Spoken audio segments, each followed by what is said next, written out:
Voy a estar respondiendo preguntas y dudas que algunas iglesias tienen.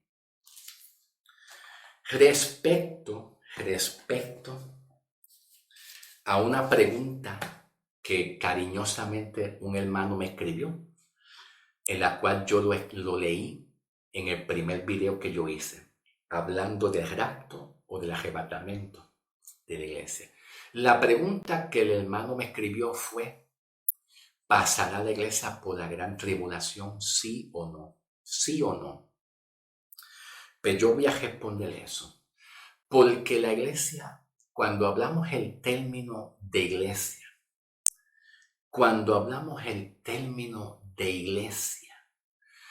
la iglesia está salvada por el sacrificio de la obra de Cristo, está perdonada, está justificada, está sellada con el Espíritu Santo, como Pablo dice en Efesios 1:13, está sellada.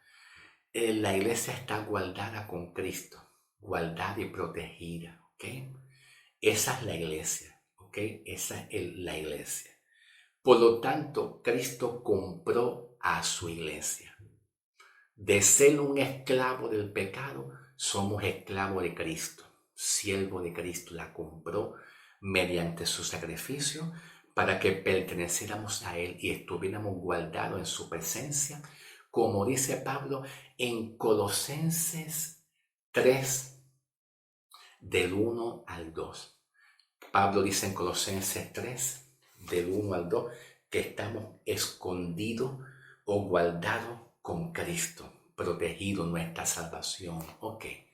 Y como Pablo dice en Romanos 8, por ahí, no estoy seguro si es 20 y algo, Romanos 8, que Pablo dice que vamos a buscar Romanos 8, un momentito, como referencia, ¿ok? Romanos 8, versículo 33, Pablo dice: ¿quién acusará a los escogidos de Dios? Dios es el que justifica.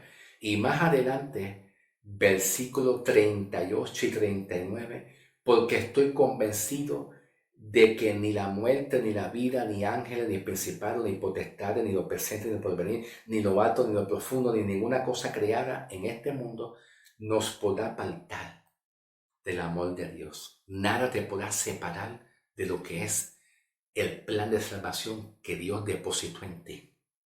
Nada en este mundo. No hay nada. Entonces, cuando hablamos de si la iglesia pasará por la tribulación, hay que comprender la palabra iglesia. ¿En qué consiste la iglesia? La iglesia consiste en pecadores que fue salvado. ¿Ok? Nosotros no podemos ser muy duros en esta palabra iglesia. No podemos ser muy duros. Porque a veces muchos hermanos dicen, muchas iglesias dicen, Dios nos salvó a nosotros y nos justificó, o muchos piensan y dicen, nosotros fuimos predestinados y elegidos desde el principio. Dios no predestinó a la iglesia.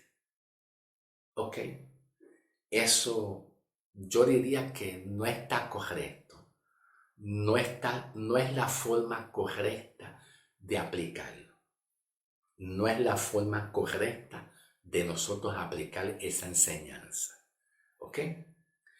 El que fue justificado y predestinado, ¿verdad? Comenzando con los judíos, que realmente sí, ellos fueron predestinados mucho antes de que las naciones paganas. Pero cuando hablamos de predestinación o elección, como muchas iglesias piensan y dicen, nosotros fuimos elegidos, predestinados, estamos siendo muy egoístas y muy egocéntricos. Y no podemos ser muy egocéntricos, egoístas, en pensar en nosotros y no en pensar en los pecadores, porque el amor de Cristo en realidad está pensando en los pecadores, no es en la iglesia. Y la visión de la iglesia es que fuimos nosotros predestinados, elegidos, una elección, y abandonamos lo más importante que es el pecador, el amor de Cristo con los pecadores. Los pecadores fueron también elegidos, salvados por la obra redentora de Cristo. La obra de Cristo en la cruz, todo lo que Cristo hizo en la obra redentora de Cristo en la cruz, su sangre derramada, su sepultura, su crucificación con los clavos, la resurrección, todo ese proceso, Él no lo hizo con un pequeño grupo. Nada, un pequeño grupo para mí y otros no. No podemos ser egoístas y egocéntricos. No podemos ser duros. Cuando se habla del término salvación, Él salvó a todos. A todos. La salvación es para los pecadores. No es para la iglesia. No es para los pecadores. El beneficio cayó para los pecadores de todo el mundo. Judíos y luego gentiles, pero todos en general. ¿Ok? Quiero que entiendan eso. El beneficio cae a los pecadores, no es a los buenos. Yo soy bueno, yo me porto bien, yo guardo la ley. No. El beneficio de Cristo cayó a los pecadores en general. ¿Ok? Entonces, los pecadores cuando creyeron en Cristo, al oír la palabra, Cristo los coloca en el cuerpo de Cristo, los hace la iglesia. Sean judíos o sean griegos gentiles, ya son salvos y son un cuerpo, una iglesia, salvada por gracia y por fe. ¿Ok? Ahora, ¿cómo yo puedo entender esto si la iglesia pasará por la gran tribulación? Yo lo puedo comprender leyendo la carta de Pablo en la segunda carta de Tesalonicenses. Cuando el apóstol Pablo habla del hombre inicuo, el hombre de pecado, hijo de perdición, que hace referencia al anticristo y a los que van a trabajar con el anticristo también. ¿Ok? Partiendo de esa premisa es que yo te puedo dar a ti una información si hoy en día en la iglesia puede pasar la gran tribulación o no puede pasar la gran tribulación. ¿Por qué razón? Porque el apóstol Pablo enseña en la segunda carta de Tesalonicenses que Dios va a permitir darle al anticristo un poder engañoso. Un poder engañoso de un mensaje falso. Ese poder engañoso que Pablo habla en la segunda carta de Tesalonicenses, que cualquiera que lo oye, cualquier persona que lo oye, sirve para condenarse. Porque cuando hay un mensaje falso, una doctrina falsa, nadie puede ser salvo con una doctrina y un mensaje falso. Es con un evangelio limpio y correcto. ¿Ok? Esa es la idea. Esa es la idea que Pablo está enseñando a nosotros en cuanto en relación al anticristo. La operación del anticristo será así mismito, que Dios le va a permitir al anticristo dar un mensaje falso y con ese mensaje nadie se puede salvar. En el tiempo de la tribulación, nadie será salvo.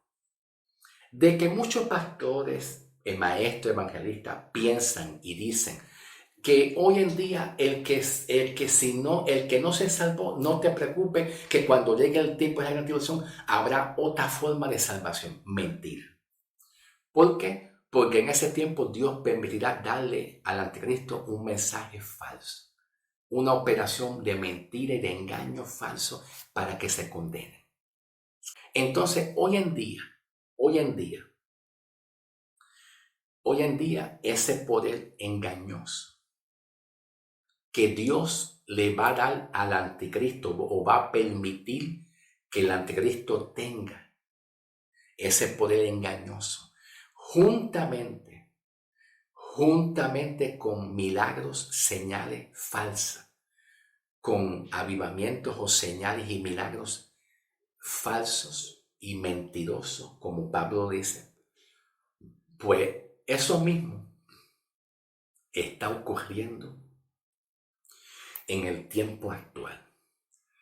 La operación de Satanás,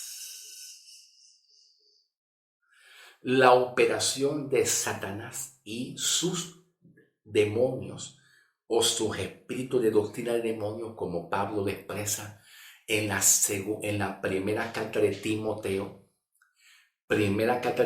capítulo 4, 1, que Pablo habla de apostasía. Muchos apostarán de la fe escuchando espíritus engañados de mentirosos, etc. y doctrinas de demonios. 1 Timoteo 4, 1. Esa operación engañosa la trae Satanás por medio de los demonios, de espíritus de demonios, que los demonios les gusta mucho enseñar doctrina falsa. Y los demonios operan en aquellas personas que no conocen realmente la palabra. Porque es bien difícil, bastante difícil, que los espíritus de demonios y la operación de Satanás también, ¿verdad?, trabajen en un ministro en la iglesia para hacer que la iglesia cambie su mensaje si el ministro está firme en la palabra. ¿Ok? De todas maneras, nosotros tenemos que tener cuidado que nosotros no cambiemos, que nada venga a cambiar o a alterar o a modificar la enseñanza, que es el mensaje de Pablo oficialmente. ¿Ok? Ok, porque pudiera pasar también. Pero yo pongo en duda que los espíritus de demonios, doctrinas de demonios, que la operación de Satanás con la iglesia esté operando en una persona que esté firme en la palabra y conozca la verdad. Yo pongo en duda eso, aunque pudiera pasar, aquí hay que tener cuidado. La operación de Satanás en la apostasía trabaja en aquellos donde Satanás ve que realmente pudiera caber una posibilidad en aquellas personas que no son regenerados, ¿ok? No son regenerados, que no son salvos, que no tienen al Espíritu Santo. Ahora, lo que va a hacer el anticristo son señales y milagros falsos para entretener a la gente, un entretenimiento. Y eso está pasando en la iglesia. Hoy en la iglesia hay muchos circos. Hoy en la iglesia hay muchos teatros. Hay circos, teatros de gente tomando posiciones de apóstoles, de profetas, brincando, saltando. La unción de Jehová. Aquí viene la unción de Jehová. Uf, y la gente cae. Entonces, todo ese circo, show, teatro, de milagros falsos, señales y milagros y profecías falsos, eso no es el evangelio. Dios a nosotros no nos salvó por milagros y señales y eventos de show y teatros, nada de eso. Ese no es el evangelio. El engaño de Satanás es cambiar la verdad por una mentira. Dios le revela a Pablo el mensaje de la gracia aquí. Ya está hecho. Hay que conocerlo. Perdóname, déjame ver por cuánto tiempo voy, porque no quiero pasarme de tiempo. Ya me toca tiempo por pasar. Ya estamos en 20, ya tengo que cortar ya mismo. La palabra para ser salvo ya está aquí. Hay que obedecerla, hay que creerla. Y hay que obedecerla y hay que entenderla. Nosotros no podemos cambiar la verdad por una mentira. En colocarnos en la ley, los profetas, en posiciones, rango,